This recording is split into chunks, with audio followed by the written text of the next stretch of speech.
मक्के मदीने दे विच ते मक्के मदीने दे विच ते अल्लाह जे दे हाँ मूंखे घर पो मुंहिंजा भाग सुभान अल्लाह पो मुंहिंजा भाग सुभान अल्लाह पो मुंहिंजो मुक़द्दर हो बरतर मक्के मदीने दे विच ते जंहिं दग तां हिजरत कई रहबर उन दग ते हुजे हाँ घर जे कर जंहिं दग तां हिजरत कई रहबर उन दग ते हुजे हाँ घर जे कर चौधारियूं हुजनि हाँ खजूं पोखियल दिल ठारे रखे हाँ इहो मंज़र। अल्लाह ताला तहां असांखे हिकिड़ी नेमत अहिड़ी अता कई आहे जंहिंजो नालो आहे खजी। खजी मामूली शइ न आहे। खजीअ जा वॾा वाक़ियात क़ुरान हदीस में बयान थियल आहिनि। हिकिड़ी रिवायत में ईअं बि ईंदो आहे त इमामुल अंबिया फरमायो त पंहिंजे पुफीअ जी इज़त कयो। साहब अर्ज़ कयो त या रसूल अल्लाह पुफी। इमामुल अंबिया फरमायो त तव्हांजी पुफी खजी। साईं खजी पुफी? साईं जन फरमायो त अल्लाह ताला जंहिं मिट्टीअ मां आदम अलैहिस्सलाम खे पैदा कयो उन मिट्टीअ मां हिकिड़ो ज़रो बणाए अल्लाह ताला उन जे औलाद जे लाइ खजीअ खे पैदा कयो। उहो तव्हांजो ॾाढो हो तव्हांजो पुफी।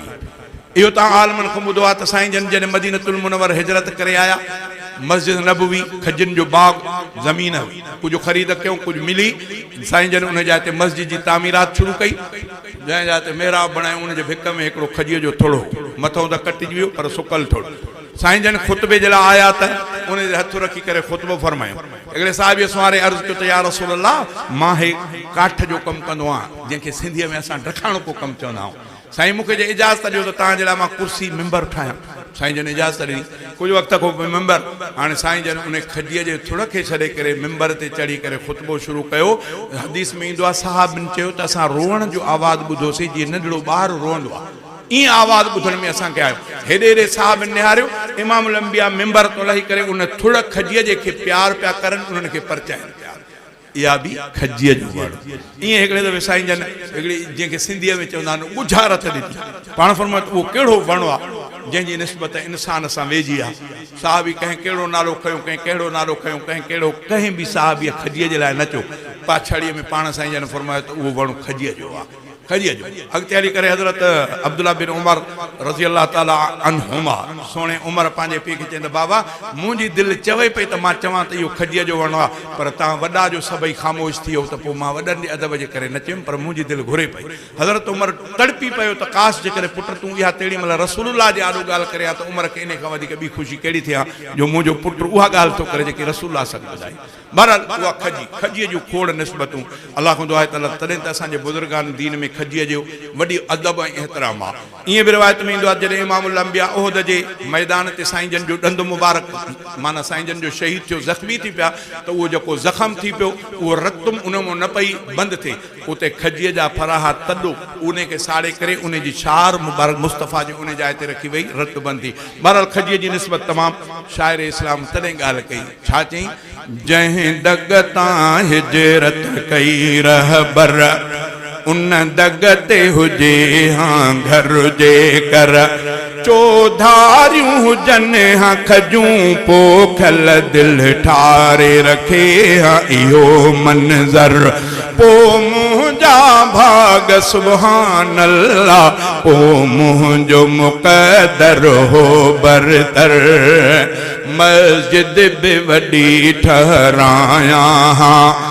आलिम बे उते रखे राया हाँ औलाद पढ़ाए हाँ मुझे कुरान हदीस जो हर को अखर पो मुंहिंजा भाग सुभान अल्लाह पो मुंहिंजो मुक़द्दर हो बरतर ॾाचूं बि उते कुझु धारियां हाँ बकरियूं बि हुजनि हाँ चारियां हाँ ॾाचूं बि उते कुझु धारियां हाँ बकरियूं बि हुजनि हां चारियां सब कंहिंखे खीर पीआरियां मां हुजां सखावत जो मज़हर पो मुंहिंजा भाग सुभान अल्लाह पो मुंहिंजो मुक़दर हो बरतर हिकु जुम्मो पढ़ां मके में ॿियो जुम्मो पढ़ां मदीने में हिकु जुम्मो पढ़ां मके में ॿियो जुम्मो पढ़ां मदीने में इन रीत महीने जा जुम्मा कॾहिं हेॾे सफ़र कॾहिं होॾे सफ़र इन रीत महीने जा जुम्मा कॾहिं हेॾे सफ़र कॾहिं होॾे सफ़र पो मुंहिंजा भाग सुभान अल्लाह पो मुंहिंजो मुक़दर हो बरतर रमज़ान जा रोज़ा रखां सभई हर मन में वञी खोलियां सभई रमज़ान जा रोज़ा रखां सभई हर मन में वञी खोलियां सभई कुझु काबे शरीफ़ अॻियां वेही कुझु आॾो हुजे रोज़ो अतहर कुझु काबे शरीफ़ अॻियां वेही कुझु आॾो हुजे रोज़ो अतहर पो मुंहिंजा भाग सुभान अल्लाह पो मुंहिंजो मुक़दर हो बरतर दर ते बि लिखां अब्दुल्ला ऐं मोहम्मद मुंहिंजो रसूलुल्लाह दर ते बि लिखां अब्दुल्ला ऐं मोहम्मद मुंहिंजो रसूलुल्लाह मां रफ़ीक़ पीरीअ जो परवानो अमरोटी सहाबा जो नौकर मां रफ़ीक़ पीरीअ जो परवानो अमरोटी सहाबा जो नौकर पो मुंहिंजा भाग सुभान अल्लाह पो मुंहिंजो मुक़दर हो